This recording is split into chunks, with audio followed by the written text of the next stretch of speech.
Ya, puji Tuhan. Shalom. Sekali lagi shalom.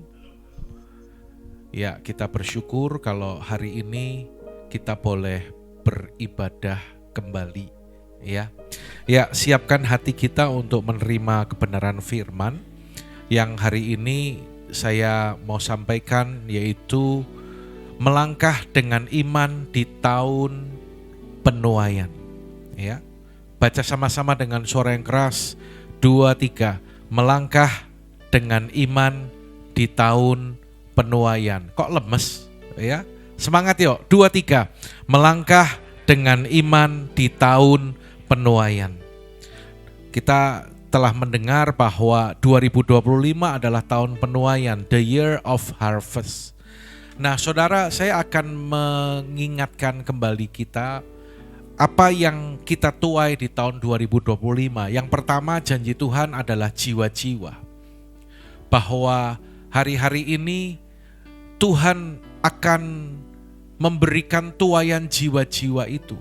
Orang yang belum percaya, orang yang belum mengenal Tuhan, juga orang-orang mungkin yang selama ini menyebut diri Kristen tetapi tidak bergembala.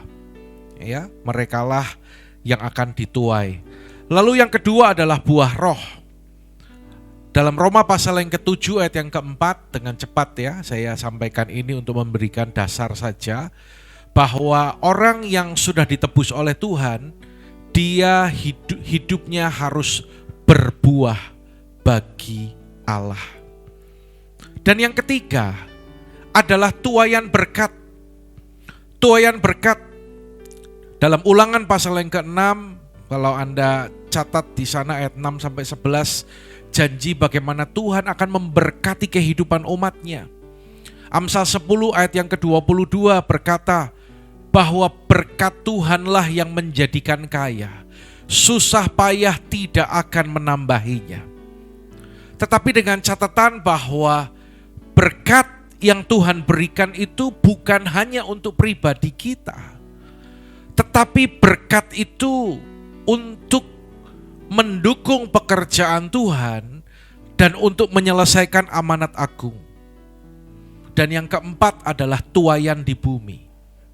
Dalam Wahyu pasal yang ke-14 ayat 18 dan seterusnya, di situ dikatakan bahwa pada akhir zaman malaikat Allah itu akan menuai di bumi, yaitu mengumpulkan orang fasik untuk penghukuman Allah. Ya. Nah, saudara, hari ini saya akan bagikan ya, dimulai dengan ayat tema kita, yaitu Ulangan pasal yang ke-11 ayat yang ke-13 dan ayat yang ke-14. Kita baca sama-sama dengan suara keras ya. Ulangan pasal yang ke-11 ayat 13 dan 14. Yang siap katakan yes. 2, 3.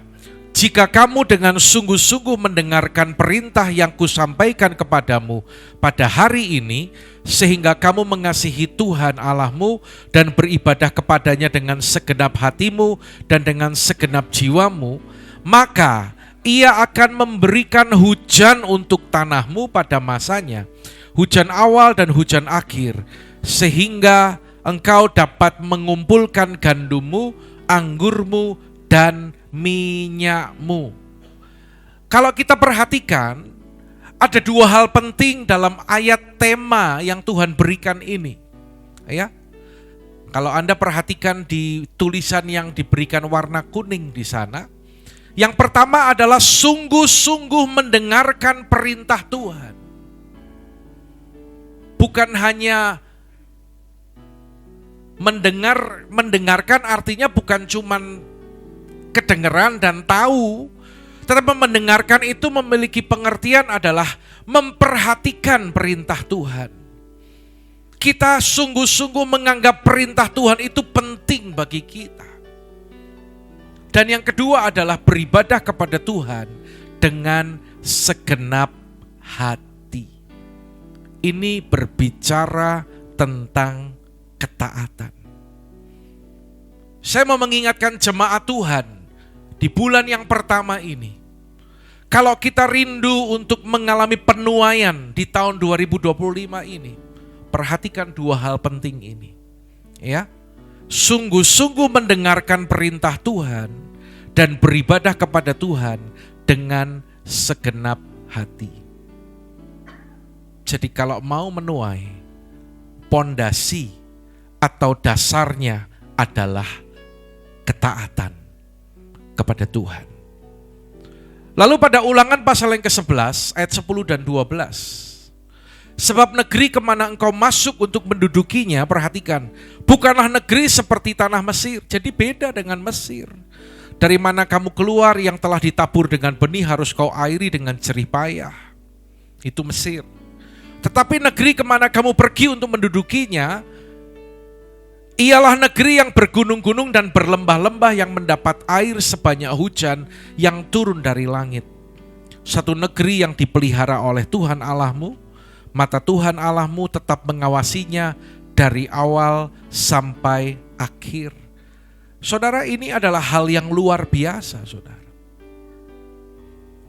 Kalau di Mesir harus kau airi dengan jerih payah, tetapi negeri atau tanah perjanjian ini mendapat air sebanyak hujan yang turun dari langit. Dan jelas dikatakan Tuhan yang memelihara. Mata Tuhan tetap mengawasinya. Gunung, lembah, kalau Anda pada situasi seperti itu, ada hal-hal yang tidak nampak ketika kita ada di gunung dan lembah. Ya. Dan saya percaya hal-hal yang tidak kelihatan itu akan menjadi kelihatan. Apa yang tidak nampak akan menjadi nampak. Hidup dalam ketaatan yang tidak nampak akan menjadi nampak. Jadi waktu tinggal di Mesir, Israel itu hidup dalam kendali penguasa Mesir. Hidup mereka itu ditakar oleh manusia. Perhatikan baik-baik, ketika mereka di Mesir ditakar oleh manusia, dikuasai oleh manusia, dalam kendali manusia. Lihat, ketika mereka keluar dari Mesir dan masuk ke tanah perjanjian Tuhan, hidup mereka harus mengandalkan Tuhan. Nanti saya akan tunjukkan dalam poin-poinnya bagaimana perbedaannya lebih jelas lagi, ya. Dan sekali lagi di tahun penuaian ini kata kuncinya adalah ketaatan, ya. Boleh katakan sama-sama saya, kata kuncinya adalah ketaatan. Di tahun penuaian, katakan 2, 3. Kata kuncinya apa? Ketaatan. Katakan kanan, kiri, depan, belakang saudara. Di tahun penuaian, kata kuncinya adalah ketaatan. Sekali lagi, di tahun penuaian, kata kuncinya adalah ketaatan. Sekali lagi lebih keras sama-sama, 2, 3. Di tahun penuaian, kata kuncinya adalah ketaatan. Yang mengerti katakan amin. Kita berikan tepuk tangan yang keras bagi Allah kita. Kata Bu Ririn, kurang semangat tepuk tangannya. Ya, puji Tuhan. Yang pertama, langkah iman yang harus kita lakukan. Untuk menuai, kita harus menabur benih. Orang yang menabur dengan mencucurkan air mata akan menuai dengan bersorak-sorai. Orang yang berjalan maju dengan menangis sambil menabur benih, pasti pulang dengan sorak-sorai sambil membawa berkas-berkasnya. Saudara, ini tuh janji Tuhan loh. Saya mau tanya dulu, sebelum saya maju lebih jauh. Anda percaya enggak sama janji Tuhan ini? Yang lebih keras tuh yang di depan. Anda percaya enggak sama janji Tuhan ini? Orang yang nabur, cucurkan air mata, semoga menuai. Gitu? Semoga. Apa? Orang yang berjalan maju sambil menangis sambil menabur benih. Apa? Semangat dong. Apa? Pasti. Saya mau tanya dulu, percaya enggak sama firman Tuhan ini? Ya, kalau engkau percaya, ketika engkau menabur benih, engkau akan menuai. Itu akan terjadi dalam kehidupan saudara. Jadi harus menabur dulu baru menuai. Ya. Tuhan itu ajar, saya tuh ngerenung Tuhan. Bagaimana untuk saya menyampaikan kepada jemaat, menangkap bahwa bukan sekedar berkata tahun penuaian, tetapi langkah-langkahnya gimana Tuhan. Nah, tentang menabur benih ini ada hal yang harus kita perhatikan. Yang pertama adalah jenis benih. Ya, jenis benih ini berbicara tentang kualitas dan kuantitas. Alkitab katakan ada 2 macam benih. Ada benih yang baik dan ada benih yang tidak baik. Contohnya adalah benih yang baik itu siapa yang menabur kebenaran mendapat pahala yang tetap, tapi orang yang menabur benih yang tidak baik akan menuai bencana. Kita baca yang Galatia pasal 6 ayat yang ke-7 yuk dengan suara keras. 2, 3. Jangan sesat, Allah tidak membiarkan dirinya, kok enggak ada suaranya ya? Allah tidak membiarkan dirinya dipermainkan, karena apa yang ditabur orang itu juga yang akan dituainya. Ya, jenis benih ini penting. Kemarin di acara morning call saya juga udah sampaikan bagaimana tabur benih. Benih apa contohnya? Benih pengharapan. Kalau yang lalu mungkin saudara putus pengharapan, putus asa, bagaimana engkau akan menuai? Bagaimana engkau mengalami janji Tuhan? Tapi hari ini Tuhan ingatkan kembali, ayo tabur benih pengharapan itu. Percaya kepada janji Tuhan. Percaya bahwa orang yang menabur, dia akan menuai. Ya, punya keyakinan yang kuat. Lalu apa? Benih perkataan. Kita selalu berdoa untuk tuaian jiwa-jiwa. Saudara, kita terus berdoa, kita terus memperkatakan yang baik. Kita selalu berkata, di era Pentakosta ketiga ini, penuaian jiwa yang terbesar dan terakhir pasti digenapi. Amin, amin. Kita selalu doa seperti itu. Enggak di ibadah, enggak di morning call, ya enggak di SB, enggak di kul. Doanya terus penuaian jiwa-jiwa. Pentakosta ketiga penuaian jiwa-jiwa. Tapi Tuhan juga ingatkan, apakah saudara sudah menabur firman? Apakah jemaat juga sudah menabur Injil bagi jiwa-jiwa yang kita doakan, yang belum percaya kepada Tuhan? Dalam perjalanan ke Bandung, kami lewat Purwokerto karena Ibu Gembala harus kontrol ke dokter gigi. Lalu saya mampir ke sebuah toko variasi mobil karena ada yang perlu dibetulkan. Dan saya selalu berdoa, Tuhan, saya minta kesempatan untuk memberitakan Injil. Yang pertama adalah tukang parkir, karena dia deket-deket ke mobil dan ikut-ikut bantuin. Ngobrol. Saya tanya, keyakinan Bapak apa? Ini ngobrolnya udah panjang ya, gak langsung tanya keyakinan, tapi ini udah panjang, saya skip biar cepet. Kalau saya cerita, nanti kesaksian penginjilan itu bisa setengah jam. Karena memang saya ngobrolnya lama sama dia. Enak, nyantai ngobrol. Lalu sudah ngobrol seperti itu, saya tanya, Bapak keyakinannya apa? Dia sebutkan satu agama tertentu, tapi dia bilang gini, tapi KTP. Kesempatan ini. Selesai, saya tekankan kembali bahwa semua agama mengajarkan yang baik, Pak. Tetapi hanya satu pribadi yang menjanjikan keselamatan bagi kita, yaitu Tuhan Yesus Kristus. Karena firman Tuhan berkata, tidak ada nama lain yang diberikan kepada manusia yang olehnya kita dapat diselamatkan selain di dalam Yesus. Selesai, saya mau pulang, saya mau bayar. Saya itu kenal sama owner dari toko ini. Saya ingat berapa puluh tahun yang lalu saya sering ke situ. Lalu ketemu dengan orangnya dan saya katakan, Pak, apa kabar? Rupanya saya kurang memperhatikan. Ternyata dia itu sudah pakai tongkat walker itu loh, tahu ya walker ya yang buat jalan. Lalu dia cerita bagaimana, iya Pak, kaki saya sekarang udah gak ada rasanya, sudah lemes. Loh kenapa? Dan sebagainya. Mulailah cerita. Iya, saya ternyata kena diabetes, Pak. Nah terus Maksudnya gimana nggak ada rasanya? Iya, sudah dipotong. Jadi itu pakai kaki palsu. Lalu saya mulai masuk, Bapak nggak boleh kehilangan pengharapan ya, nggak boleh kehilangan semangat.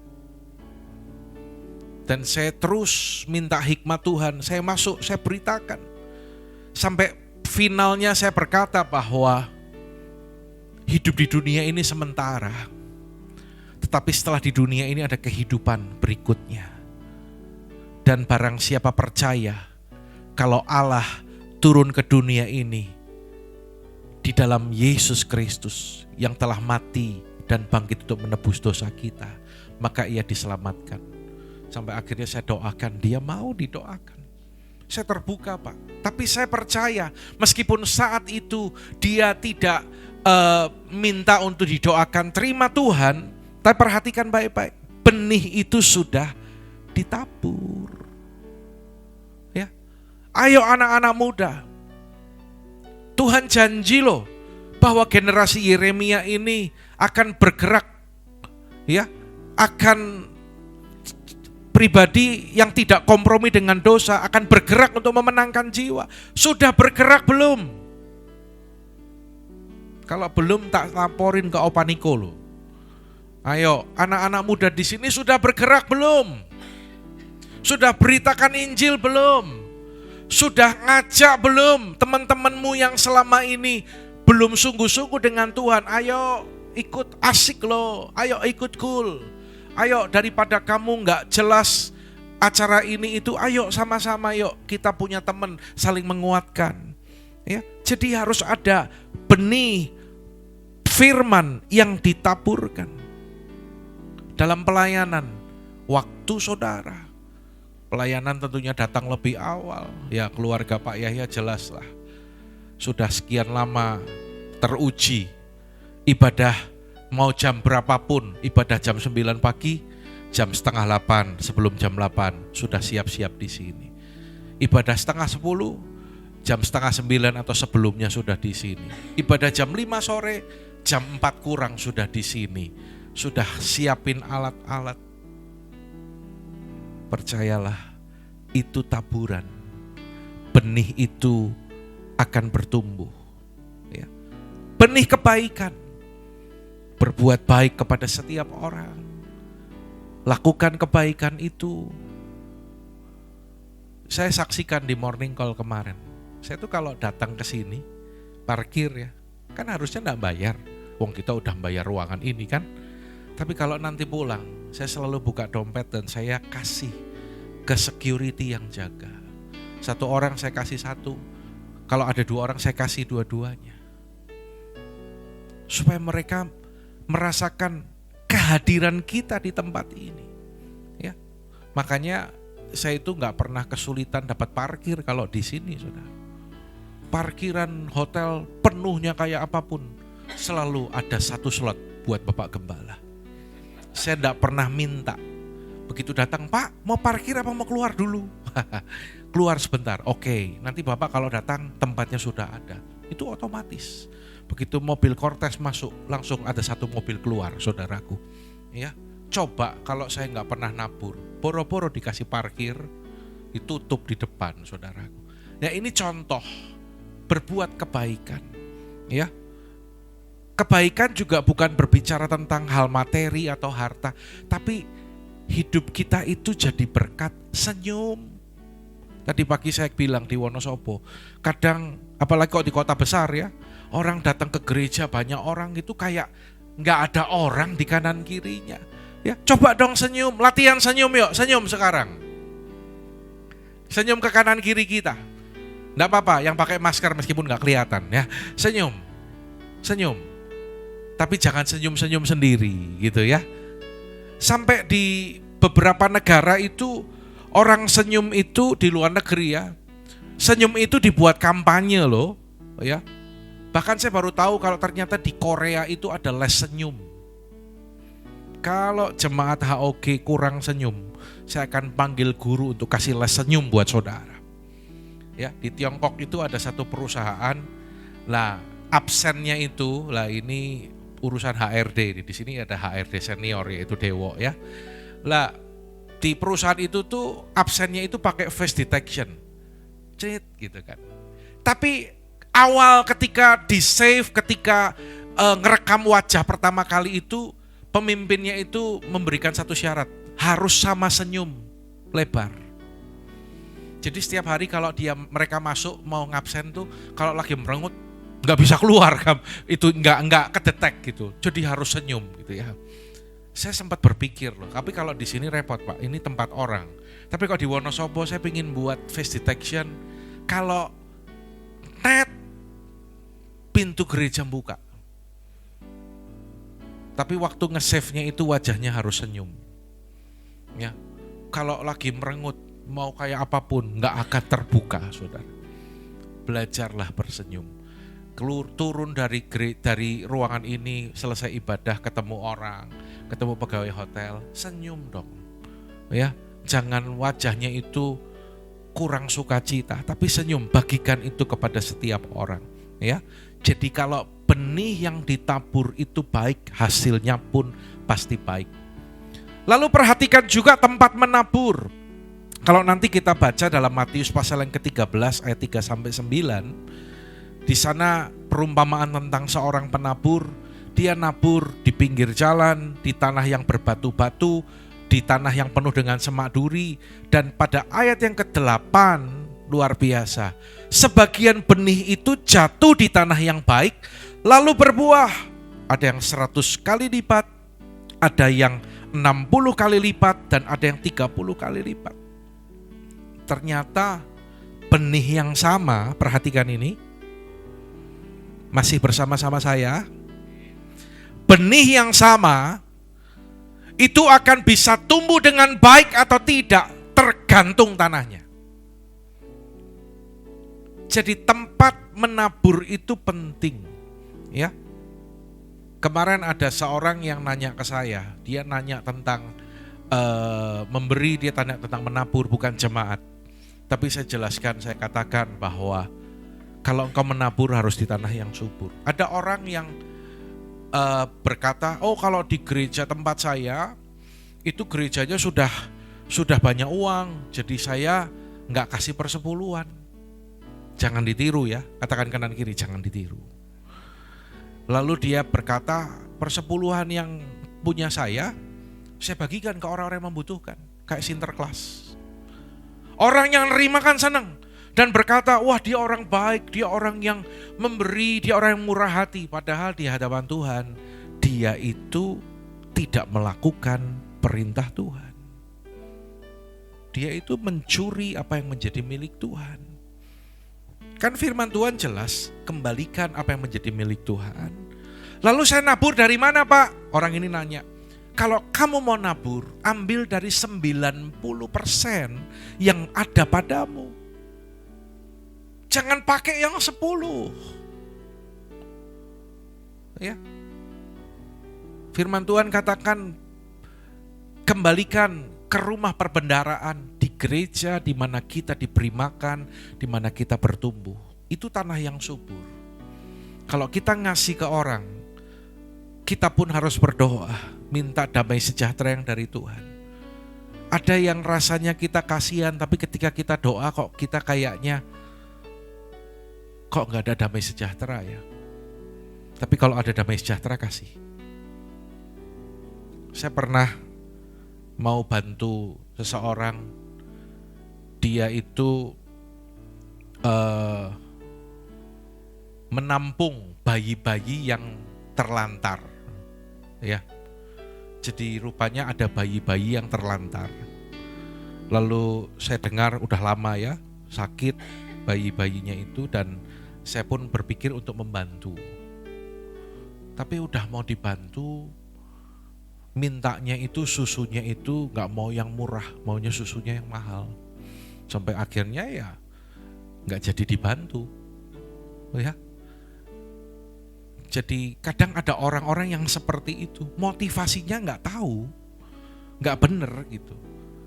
Tapi kalau kita nabur, tempat itu menentukan. Dan waktu menabur, Pengkhotbah 11 ayat keempat berkata, kalau orang memperhatikan angin, ada ini, ada itu, akhirnya gak pernah menabur, dan siapa senantiasa melihat awan tidak akan menuai.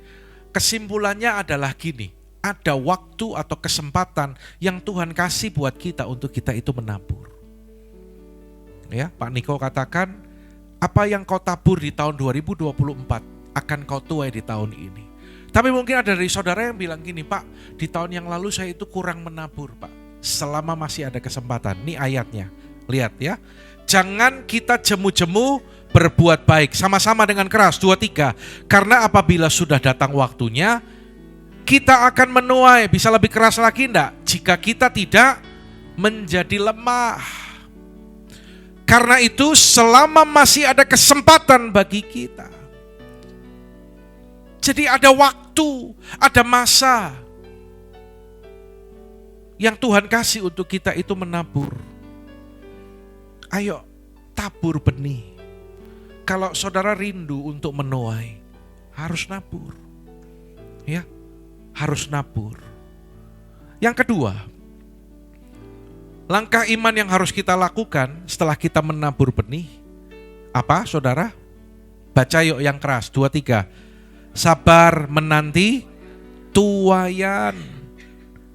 Sesungguhnya petani menantikan hasil yang berharga dari tanahnya dan ia sabar sampai telah turun hujan musim gugur dan hujan musim semi. Ini hujan awal dan hujan akhir. Kamu juga harus bersabar dan harus meneguhkan hatimu karena kedatangan Tuhan sudah dekat. Pada perikop ini kalau nanti Anda baca di rumah, itu ada kata sabar diulang-ulang. Sabar itu bahasa aslinya Yunaninya itu adalah makrotumia. Dan ditemukan ada kata ketekunan di sana, hupomone. Sabar ditulis 4 kali dan hupomone ditulis 2 kali. Ya. Artinya apa? Ini sungguh-sungguh hal yang penting. Katakan dulu kanan kiri, harus sabar. Ya. Menantikan janji Tuhan itu harus sabar. Di KBBI kata sabar itu tahan menghadapi cobaan. Tidak lekas marah, tidak putus asa, tidak patah hati, tabah, tenang, tidak tergesa-gesa, tidak terburu nafsu. Dan sesungguhnya sabar ini menunjukkan karakter seseorang yang matang dan dewasa di hadapan Tuhan. Ketika saudara berdoa dan doamu belum dijawab, sudah sabar belum? Ada orang yang mulai berpikir, kok kenapa aku lakukan ini gak bisa? Kenapa aku lakukan itu gagal? Kenapa pintu yang aku tunggu-tunggu dibuka belum dibuka juga? Kenapa planningnya sudah dipersiapkan dengan baik? Ternyata kok goalnya beda. Akhirnya dia mulai berpikir, kenapa ya? Akhirnya mulai kenapa. Dan akhirnya menjadi kecewa. Kalau mau menuai di tahun 2025 ini, Tuhan katakan yang kedua, sabar menanti tuaian. Ya, yang hari ini berulang tahun Albert ya. Keberapa Bert? 23 ya. Happy birthday ya Bet ya. Tuhan berkati ya. Nanti didoakan ya. Berarti kita makan demi gacoan ya habis ini ya. Puji Tuhan. Yang ulang tahun, sudah sabar belum? Hah?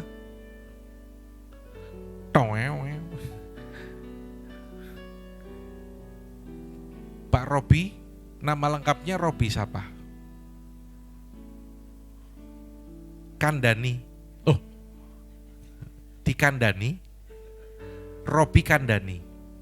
Sudah sabar belum Pak? Kalau belum namanya tak ganti loh. Papanya Kaila siapa? Sabar Kandani. Devi, sudah sabar belum? Proses. Kalau enggak tak panggil Bu Sabar. Atau Ibu Tabah. Ya. Ayo kita sama-sama belajar sabar. Kadang-kadang mungkin kita, aduh kenapa begini, kenapa begitu.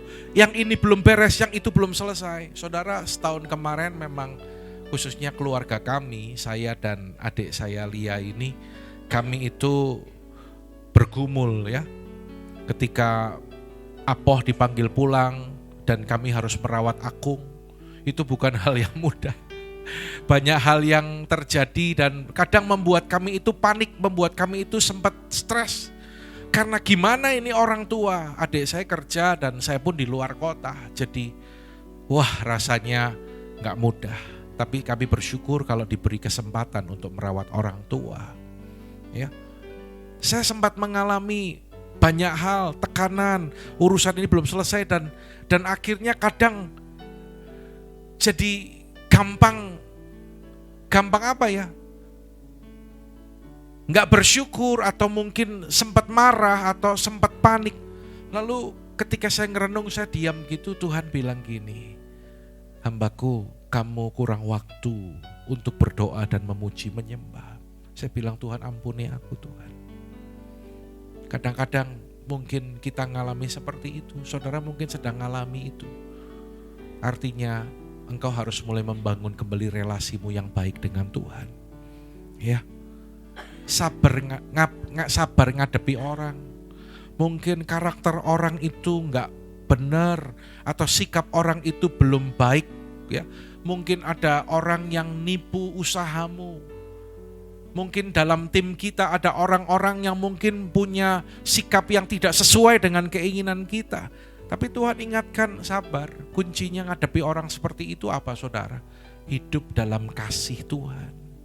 Dalam kasih kita memunculkan buah roh itu dalam kehidupan kita.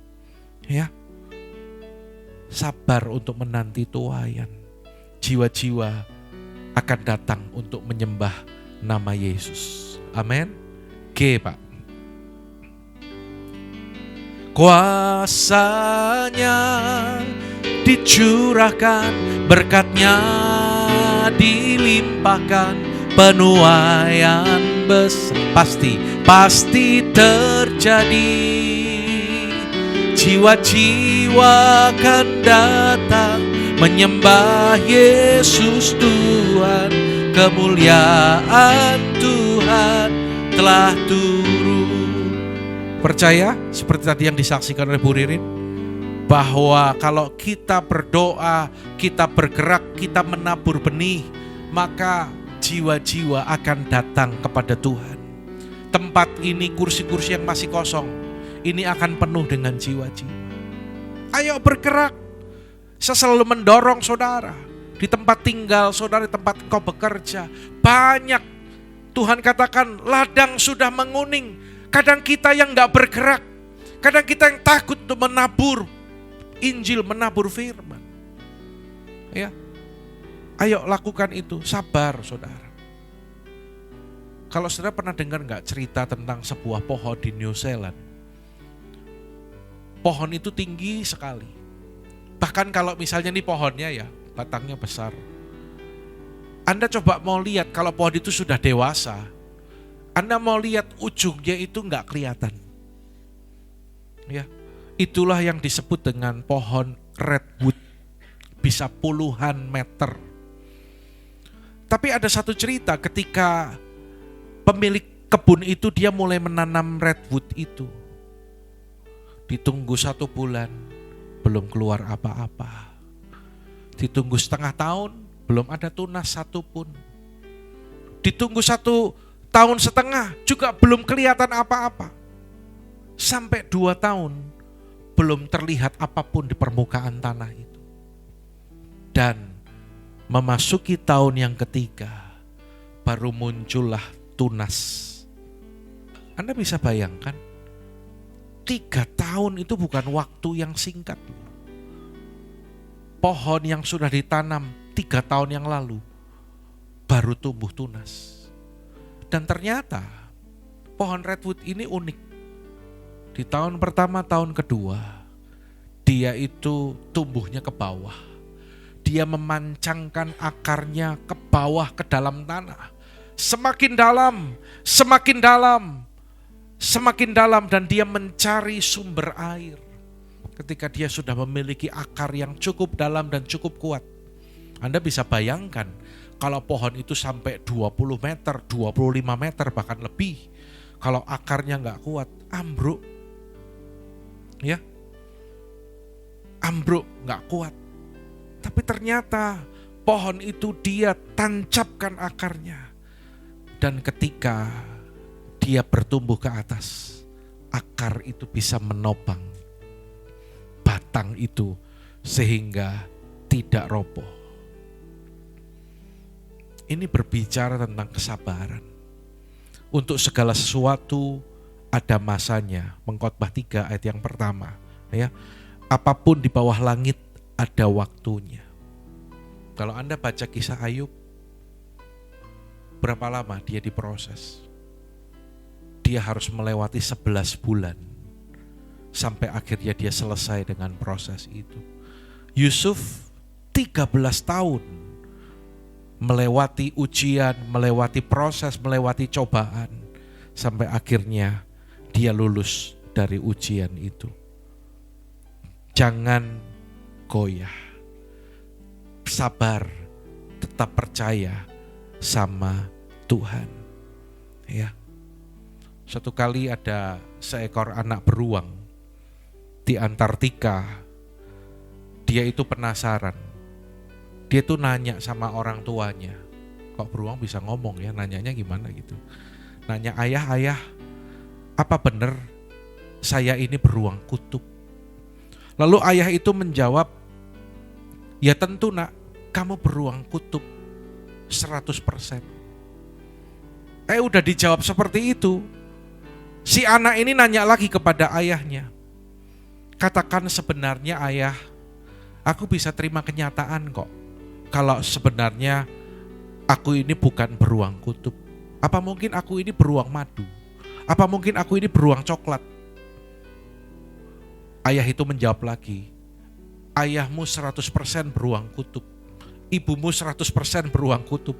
Jadi kamu 100% beruang kutub. Ayah, sekali lagi aku tanya, aku benar beruang kutub atau bukan? Jangan berpikir nanti kalau ayah bilang bukan membuat aku sedih. Aku bisa terima kenyataan kok ayah. Lalu kali ini ayahnya balik tanya kepada si anak ini. Nak, kenapa dari tadi kamu nanya, kamu beruang kutub atau bukan? Persoalannya gini ayah, kok aku kedinginan ya? Anda ngerti maksudnya? Seekor beruang kutub tentunya tidak akan kedinginan karena dia didesain untuk tinggal di tempat yang tinggi. Tapi rupanya dia kedinginan. Jadi beruang kutub atau bukan? Nanti kita tanya ya. Apa maksudnya saudara? Saudara dan saya didesain oleh Tuhan bisa kuat menghadapi tantangan. Amin. Kita didesain bisa sabar menghadapi pergumulan, menantikan tuaian itu. Anda dan saya didesain oleh Tuhan untuk jadi pemenang. Jadi pemenang. Jadi pemenang. Jadi pemenang. Bukan pecundang, tapi jadi pemenang. Iya. Jangan ada yang berkata, tapi kenapa kok aku gak kuat? Engkau didesain bukan untuk kalah. Tapi engkau didesain untuk sabar dan alami kemenangan. Kita berikan tepuk tangan bagi Allah kita. Pemenang tepuk tangannya pasti lebih keras dong. Ya. Dan yang ketiga, yang terakhir, langkah iman yang harus kita lakukan. Setelah kita menabur benih, yang kedua apa? Sabar menanti tuaian. Yang ketiga, menantikan hujan. Ya, mengandalkan hujan. Artinya adalah mengandalkan Tuhan. Ada yang kedinginan ya. Baru bicara tentang beruang kutub malah ada yang kedinginan. Ya berarti bukan beruang kutub. Ya. Mengandalkan hujan. Kembali lihat Ulangan 11 ayat 11 dan 12 ini. Saya minta Otniel baca dengan keras.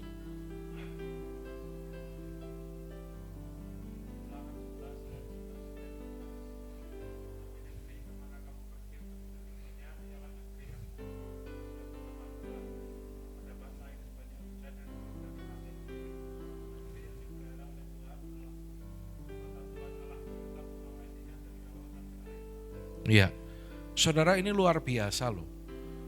Tuhan itu sampai ngawasi dari awal sampai akhir. Anda pernah nggak teliti ayat ini?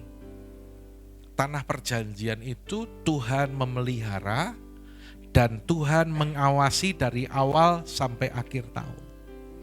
Saya tunjukin ya pola. Jadi pola irigasi di Mesir dan di Israel itu beda. Ya, kalau di Mesir sumber air utamanya adalah Sungai Nil. Teknologi irigasi yang digunakan adalah syaduf, yaitu alat untuk mengangkat air dan upaya manusia membangun saluran air. Karena itu dalam ayat yang ke-10 dikatakan, benih itu harus kamu airi dengan jerih payah. Ya. Jadi tergantung usahanya, kalau diairi dengan baik, tumbuh dengan baik. Tapi lihat di Israel, lihat ya, sumber air utamanya apa? Hujan. Pertanian tidak tergantung pada sistem irigasi yang rumit, tetapi pada hujan yang diberikan Tuhan. Karena itu di ayat yang tadi dikatakan, yang menimbun air sebanyak hujan yang turun dari langit, negeri yang dipelihara oleh Tuhan Allahmu. Beda. Di Israel tergantung pada penyediaan ilahi. Nah saudara, ini yang tadi saya katakan bahwa ketika mereka masih di Mesir, mereka hidup dalam kendali manusia, ditakar oleh manusia. Dan ketika mereka mulai melangkah ke tanah perjanjian, mereka hidup dari Tuhan, harus mengandalkan Tuhan. Karena itu jangan heran, saya pernah ditanya ya, beberapa orang pernah cerita gini ketika saya berkunjung, ketika mau didoakan, bilang, Pak dulu waktu saya belum kenal Tuhan, kayaknya kok malah semuanya itu lancar loh Pak. Semuanya itu gampang. Tapi kenapa justru saya sudah kenal Tuhan lahir baru, kok malah apa-apa susah? Saudara, ada kalanya kita ngalami itu. Jawabannya adalah ini. Karena ketika engkau mulai masuk tanah perjanjian, satu-satunya yang kita harus andalkan hanyalah Tuhan. Ya. Bukan dari usaha manusia, bukan dari kekuatan manusia. Karena itu dalam Amsal dikatakan berkat Tuhanlah yang menjadikan kaya dan susah payah tidak menambahinya. Yang percaya katakan amin, saudaraku. Andalkan Tuhan. Hujan awal atau disebut dengan yoreh. Kelihatan enggak? Merujuk pada hujan awal yang turun di musim gugur sekitar bulan Oktober-November setelah musim kemarau panjang. Jadi sudah kemarau panjang ya, tanah kering, lalu turunlah hujan yang disebut dengan hujan awal. Kan ada lagunya toh? Kalau Anda baca Alkitab ada hujan awal, hujan akhir. Nah, Oktober-November ini adalah hujan awal. Hujan ini penting karena menyuburkan tanah yang kering dan mempersiapkan untuk masa tanam. Tanah yang kering digemburkan lagi dan siap untuk ditanami. Dalam Yoel 2 ayat 23, di sana juga dikatakan, sebab telah diberikannya kepadamu hujan pada awal musim atau yoreh dengan adilnya. Kita lihat korelasinya dengan Yoel 2 ayat 28, yang berjanji tentang lawatan Roh Kudus akan terjadi kemudian bahwa aku kata Tuhan akan mencurahkan rohku ke atas semua manusia. Jadi di kalangan Pentakosta menafsirkan bahwa yoreh atau hujan awal ini adalah pencurahan Roh Kudus yang tertulis dalam Kisah Para Rasul pasal yang kedua ayat 1-4. Jadi 2000 tahun yang lalu ketika pencurahan Roh Kudus, ya, tanah yang kering tadi, ini luar biasa memang. Ada secara arti sesungguhnya, tetapi secara roh. Artinya ketika Roh Kudus dicurahkan di loteng Yerusalem itu, berbicara tanah yang kering itu dibasahi oleh Tuhan. Hati yang keras orang-orang yang jauh dari Tuhan dibasahi. Sehingga ketika benih Injil itu ditaburkan, maka benih itu tumbuh. Dan lihat hujan akhir atau Malkos, merujuk pada hujan akhir yang turun di musim semi. Sekitar bulan apa? Maret, April, menjelang panen. Kalau hujan awal membasahi tanah supaya siap ditanam, kalau hujan akhir ini membantu tanaman mencapai kematangan sehingga siap untuk dipanen. Dan diturunkannya bagimu hujan, hujan pada awal dan hujan, perhatikan, pada akhir musim atau malkos seperti semula. Jadi Tuhan sudah mendesain bagi bangsa pilihannya ini, hujan awal, hujan akhir. Saudara, Dia adalah Allah yang kita sembah dan kita percayai. Dan hari ini ketika Tuhan berkata kepada kita 2025 adalah tahun penuaian, percayalah Tuhan juga memberikan hujan awal dan hujan akhir bagi saudara dan saya. Yang percaya katakan amin. Yang berkata amin kita berikan tepuk tangan bagi Allah kita. Ya, secara rohaninya ini juga berbicara tentang pencurahan Roh Kudus di era Pentakosta ketiga ini yang lebih besar, lebih dahsyat, yang membangkitkan setiap orang percaya untuk bergerak. Tadi dikatakan Bu Ririn, ayo bergerak, ayo memberitakan Injil. Kalau saudara dipenuhi Roh Kudus bekerja dengan dahsyat dalam kehidupanmu, maka Roh Kudus akan memberdayakan, membuat saudara gak diam, tapi saudara gak bisa diam. Ketemu orang gak diam, tapi gak bisa diam. Rasanya mulut ini gak bisa ditahan lagi untuk engkau harus beritakan siapa Yesus. Saya percaya Tuhan punya rencana atas gerejanya di tempat ini. Ya, Rohnya dicurahkan agar gerejanya bangkit, memberdayakan gerejanya bagi penuaian jiwa terbesar dan menyelesaikan amanat agung. Kita bersyukur kalau kita ada dalam satu wadah, dalam satu naungan, dalam tuntunan visi yang diberikan Tuhan lewat Pak Niko, Bapak rohani kita. Perhatikan, visi yang dikasih sama Tuhan bukan hanya sekedar gini, tahun berkat Tuhan. Cuman berbicara tentang kelimpahan, kelimpahan, dan kelimpahan. Tetapi kita mendapatkan tuntunan bagaimana kita bergerak, kita menjangkau jiwa-jiwa. Tahun lalu 2024 adalah tahun untuk, temanya apa? Bangkit jadi teranglah. Untuk kita apa untuk kemuliaan Tuhan? Ya. Ya. 2025 tahun penuaian. Ya memang salah satunya tadi ada penuaian berkat, itu janji Tuhan ya. Tapi yang utama adalah jiwa-jiwa. Dan penuaian buah roh. Hidup saudara dan saya harus menghasilkan buah roh itu. Harus memproduksi itu.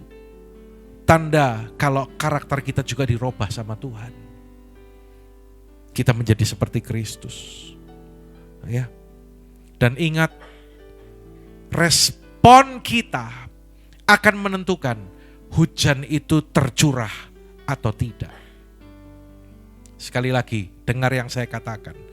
Respon kita, apakah kita taat kepada firman atau tidak, apakah kita mendengarkan perintah Tuhan atau tidak, itu akan menentukan apakah hujan itu turun atau tidak dalam kehidupan kita.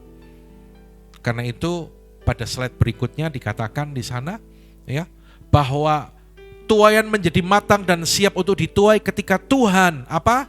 Menurunkan. Mana anak-anak muda menurunkan? Mana anak-anak muda? Yang tua jangan ngomong dulu Pak. Mana anak-anak muda menurunkan?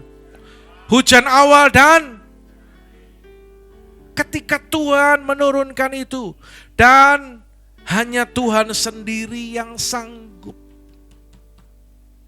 Bukan kekuatanmu, bukan kekuatanku, bukan kekuatan kita. Tapi semata-mata karena Tuhan.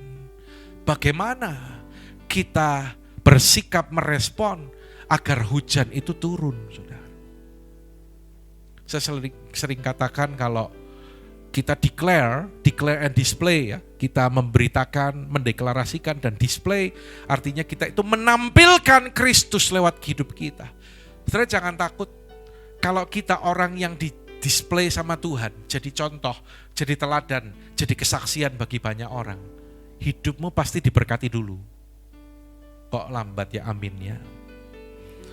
Sesuatu yang dipamerkan. Nah, Mas Dewo kan di mobil nih, kerja di mobil. Ya. Kadang ada event dipamerkan atau di showroomnya ada mobil-mobil yang dipajang.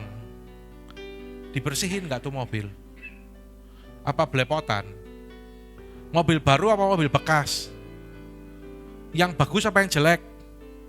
Kalau pameran di mall ada SPG-nya, betul? SPG-nya milih yang gimana? Ada SOP-nya kan? Harus pakai baju yang rapi, menarik, bisa berdialog, bisa berkomunikasi. Ada nggak SPG pakai daster? Ngerti maksud saya? Kalau kita dijadikan display sama Tuhan, jangan khawatir. Yang pertama, hidup saudara dan saya pasti diberkati dulu sama Tuhan. Kalau enggak, jadi contoh apa? Ya, dalam hal apa? Damai sejahtera, kita penuh dengan damai sejahtera. Dalam hal apa? Ketika engkau mau membagikan semangat bagi orang lain, hidupmu harus semangat dulu. Gimana kita bisa bagikan api itu bagi orang kalau kita lemah, letih, lesu, loyo? Ya. Berbicara janji Tuhan, aku ngalami loh, luar biasa aku ngalami. Tuhan itu luar biasa. Karena itu kita bisa bagikan kepada orang lain. Saya pernah saksikan ini enggak ya? Satu kesaksian yang dahsyat waktu Otniel ini menyelesaikan kuliah di semester-semester terakhir. Meskipun kuliah itu sudah jadi online, tapi bayarnya tetap podo Pak. Cuman di diskon 500.000. Satu semester bayar 15 juta. Dan masa pandemi dengan kondisi itu 15 juta itu bukan uang yang sedikit, setuju enggak Wok?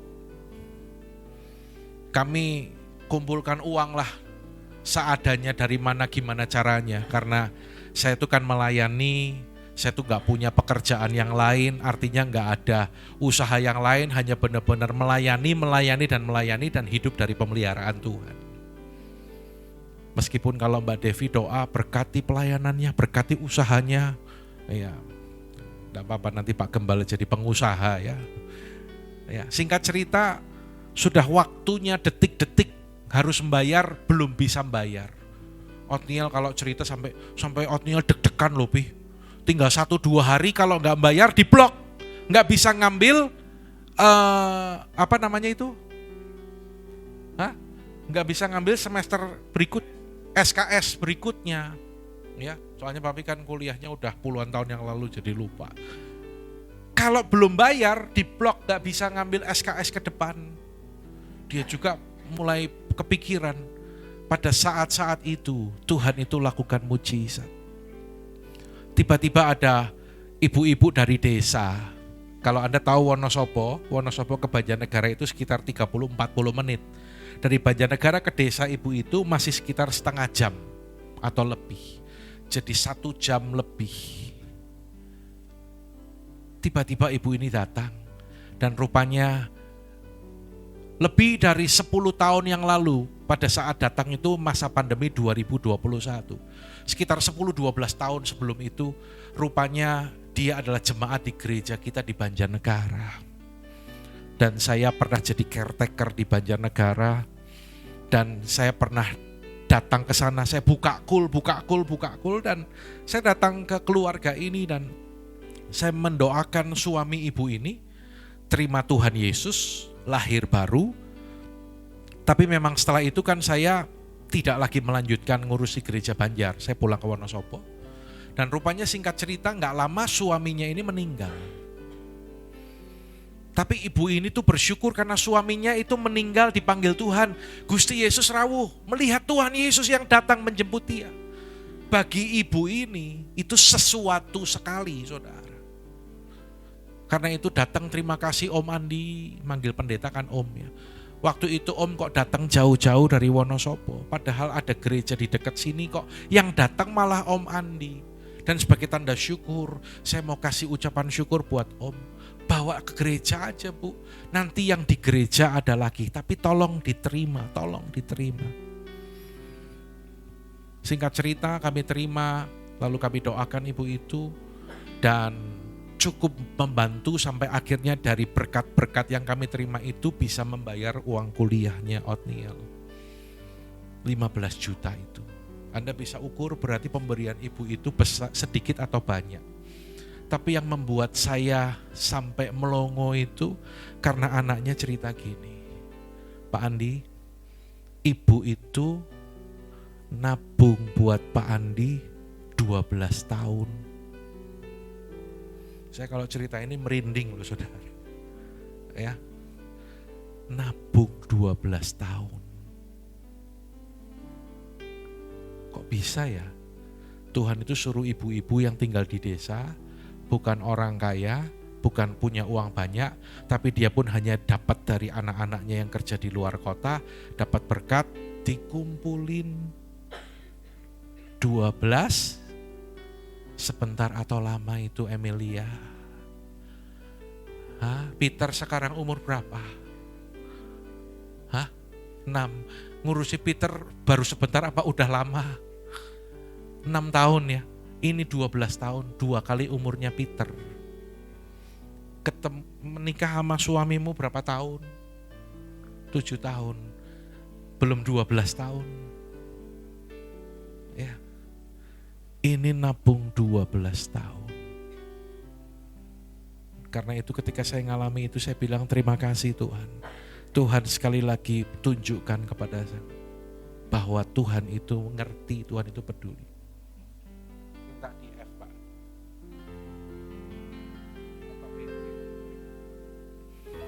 Ini yang dikatakan melalui pujian ini. Kau tunjukkan kasih setiamu, kau menyediakan yang ku perlu, kau setia, kau mulia, dulu sekarang dan selamanya. Yang percaya angkat tangan yuk.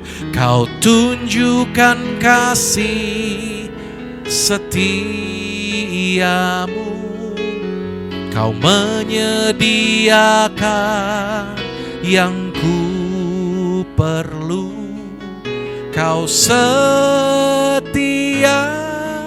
kau mulia, Bapa kau setia.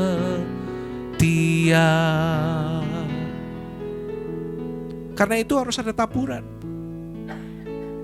Kalau waktu itu saya tidak menabur dalam pelayanan, dalam doa saya bagi ibu ini, saya tidak kenal dengan ibu ini. Bukan berarti pelayanan itu pamrih loh ya, tetapi saya berusaha untuk memberikan pengertian ini saudara.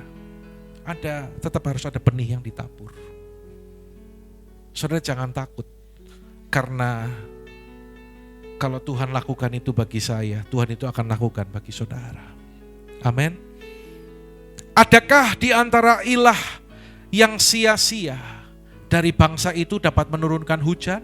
Atau dapatkah langit sendiri memberi hujan lebat? Bukankah hanya Engkau saja ya Allah Tuhan kami? Padamulah kami berharap, sebab Engkaulah yang membuat semuanya itu. Hanya Tuhan. Hanya Tuhan.